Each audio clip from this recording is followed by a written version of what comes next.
Okay, first I'd like to start with the fact that I've been teaching for about 8 years, but in the past I didn't want to be a teacher at all, and I was just good at English, and I decided just to go with the flow and do something connected with English.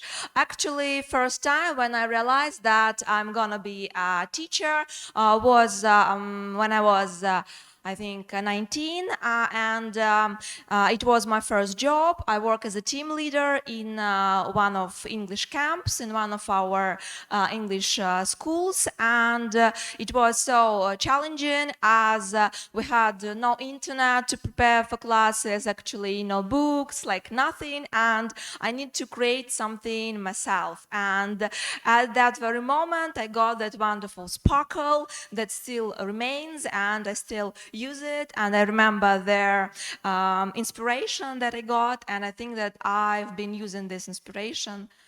I'm using this inspiration still. So, and that's why I can say, say some of my thoughts. Who is a modern teacher? First of all, the big one. Okay. So, back. Okay. Okay. Okay, so first of all, modern teacher is inventive because teachers will understand me that even if you have the perfect plan of the lesson, something will go wrong for sure, and you need to know how to react, what to do, like, yeah, you need to be ready for this, yeah. So next one is to be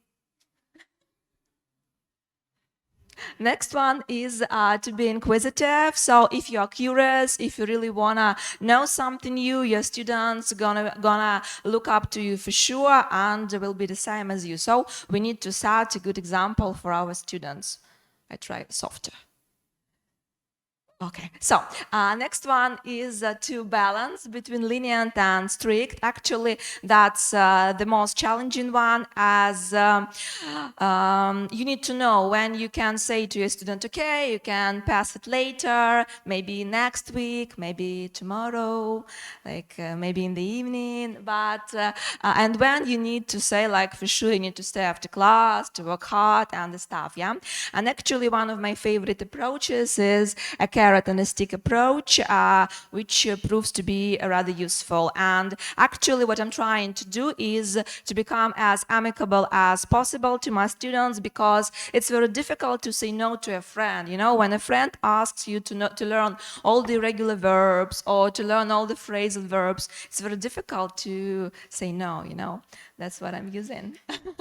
So next one is to practice what you preach. For example, you say to your students always to speak English, not to speak Russian, not to be late, but when you yourself always, I know, speak Russian, come not on time for your class, it's very difficult to follow. That's why you need really to practice what you preach yourself.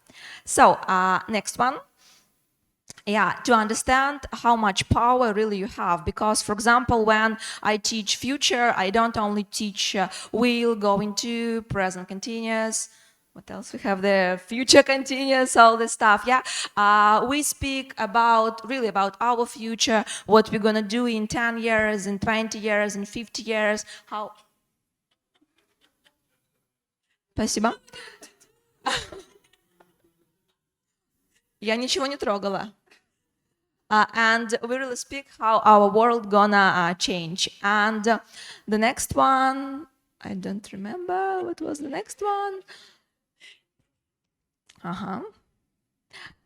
Can I say just one thing? Okay. I do remember the episode when some students heard Yuliya speak with me Russian, and they came to me and asked, can she speak Russian?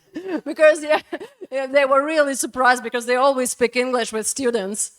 So we spoke about the power.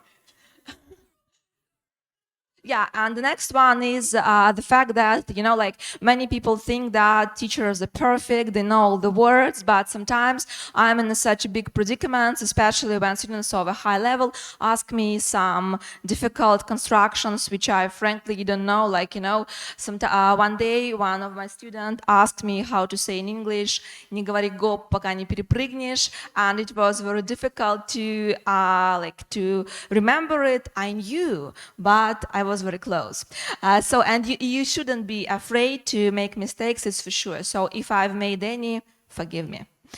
Next one is to understand that teaching is a two-way process. You learn something from your students every day. I constantly learn a lot from my students. My students wouldn't let me lie. Yes, yeah. Are they good words? Sorry.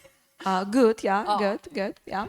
The last but not the least, trying to walk in our students' shoes. For example, when you prepare a lesson for a student, you should understand, like you should think, is this topic interesting? Will I be interested in it? Oh, I will be bored.